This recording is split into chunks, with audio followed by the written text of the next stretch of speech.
এই ভাইয়া, আপনি কি রাগ করলেন? Sorry to say. এটা একটা বিনোদনমূলক সংস্কৃতিতে পরিণত হয়েছে। আসলে সেটা বোঝানোর জন্য না। গতকাল কোনো এক ব্যক্তির সাথে অনেকক্ষণ কথা বললাম।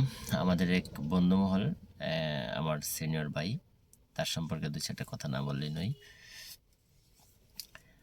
তো তিনি কিছু করেন, করবেন না, করবেন এই বলে ভাবছেন আর কি।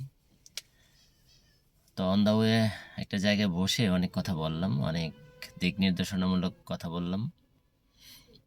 যতগুলো ওয়ে তাকে দেখাচ্ছি, প্রত্যেকটা ওয়েতে কোনো না কোনো একটা এক্সকিউজ ছিল তার। সে কিছু করে না, বেকার। বিয়ে শাদী করেছে। অবশ্যই আমার ভিডিওটা তিনি দেখবেন। দেখেন, আমি বলি কি, জীবনটা কার? জীবনটা আমার। জীবনের প্রত্যেকটা ক্ষেত্রে, প্রত্যেকটা জায়গায় সিদ্ধান্তটা আপনাকে নিতে হবে। অথচ আমার এত সুন্দর জীবন, এত সুন্দর চিন্তা, এত বড় স্বপ্ন, এই স্বপ্নের কথা, চিন্তার কথা আমি শেয়ার করি আমি অন্যজনের সাথে। পাশাপাশি আমার এই স্বপ্ন, আমার এই জীবন সাজাতে গিয়ে আমাকে কি করতে হবে, কি করব, এটা নিয়ে আমি পরামর্শ করি অন্যজনের সাথে। আবার আমি এটাও ভাবি যে লোকে কি বলবে, লোকে জানি কি ভাবে, এটা কি আমার সাথে যায়? আচ্ছা, এই পরিবেশে কি আমি এটা করতে পারবো? এই নানান কিছু উদ্ভাট কিছু চিন্তা ভাবনা তার ভিতরে কাজ করে। বিশ্বাস করেন ভাই, হলপ করে বলছি, আপনাকে নিয়ে কেউ কোনো কিছু ভাবে না। আপনাকে নিয়ে, এই এমদাদকে নিয়ে কেউ কোনো কিছুই ভাবে না। যদি ভাবতো, আজকে এমদাদ যেখানে আছে তার সাথে অনেক উপরে, অনেক ভালো থাকতো, অনেক ঊর্ধ্বমুখী চিন্তা চেতনা নিয়ে থাকতো।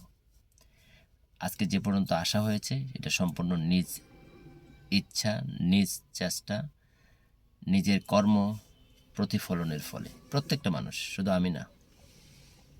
সেজন্য আপনি কখন কোথায় যাবেন, কি করবেন, কার সাথে উঠবেন, কার সাথে বসবেন, এই নিয়ে আপনার এই ভাবার কোনো সুযোগ নেই যে লোকে কি বলে। লোকের কথায় আপনি আপনার স্বপ্ন, আপনি আপনার চিন্তা, আপনি আপনার চাকরি, আপনি আপনার ব্যবসা, আপনার সব কিছু গোটায় দেবেন।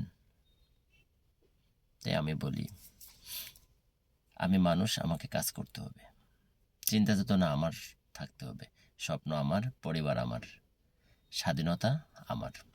আপনি যেখানে গেলে নিজেকে কমফোর্টেবল ফিল করেন, স্বাধীনতা বোধ করেন, হালালভাবে আপনি অর্থ এবং সম্পদ উপার্জন করতে সক্ষম হবেন, আপনি সেখানে যাবেন। পিছনে কে কী বলল কিচ্ছুই যায় আসে না, কিচ্ছুই যায় আসে না। ধন্যবাদ সবাইকে। আসসালামু আলাইকুম।